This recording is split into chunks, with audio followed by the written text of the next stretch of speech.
Many Dirtle Maniacs ask, you cover the occasional Premodern episode, but why don't you cover Heritage format? And here's the truth. I have a strict aversion to the Heritage format. And for the most part, most fan-created formats. Premodern being the glaring exception, and there's a reason for that. It's because Premodern stems from nostalgia. I'm a child of the 80s, and I have a deep love and respect for the power of nostalgia. But nostalgia, however, is a very personal thing. And it's different for everyone. I started playing Magic right about the same time Premodern's timeline starts, at 4th edition. So I was there near the very start of the game, and my memories and love for the game are rooted in that era. Premodern tickles my nostalgia. And I think it does for several other people like me that have had a similar experience. Many of us were tournament grinders in the late 90s and early 2000s. And some of those strategies are a bit defunct compared to decks and the way cards are now designed. I firmly believe that giving unloved cards and strategies a place to live is super fun. You can't exactly play Stasis in Legacy, but it's pretty powerful in Premodern. Survival of Fittest is banned in Legacy, but it's a lot more fair in a format that stops at Scourge. Several decks in the Premodern format have resurrected cards that I love from my youth, like Curse Scroll, Hatred, Squandered Resources. So people ask, how can I profess my love for that format, but then invalidate the love that someone has for Legacy 2013, or some version of it? I guess the best way to approach this is to explain what Heritage is. Heritage is a format that was created directly in response to new cards flowing in from Commander and Modern Horizon sets. So it's basically Legacy without those supplemental sets. No Universes Beyond, no Commander, no Modern Horizons. Advocates of this format believe that it's a more pure version of Magic the Gathering. They basically reject those products I mentioned and have a divergent ban list. Still, this is Legacy on an alternate timeline, with cards only flowing directly through Standard. Lower power level, higher power level, I can't really say. It's a format I'm not willing to play.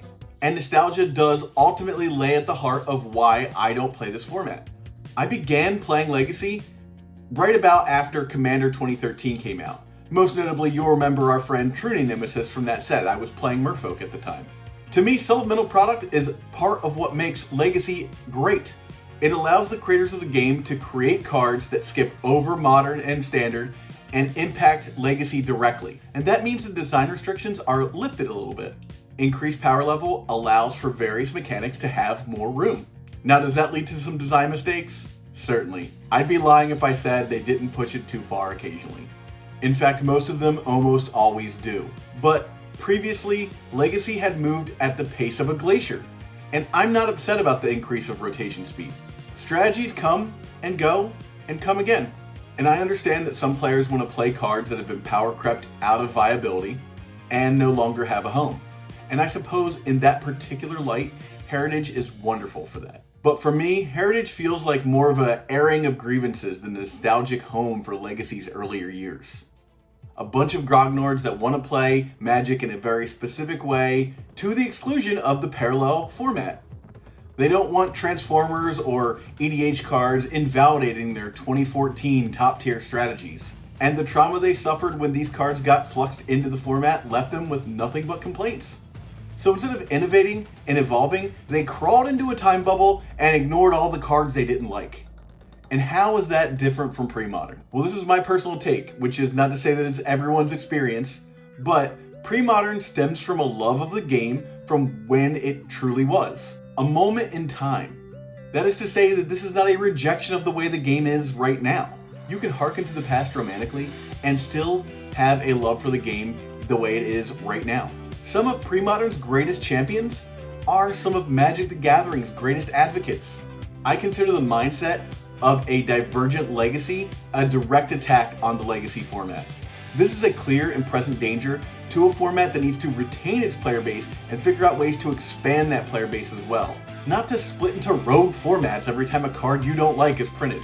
Magic the Gathering's key skill has always been learning to take the cards that you're given and create winning strategies. And that is a tradition to uphold and celebrate.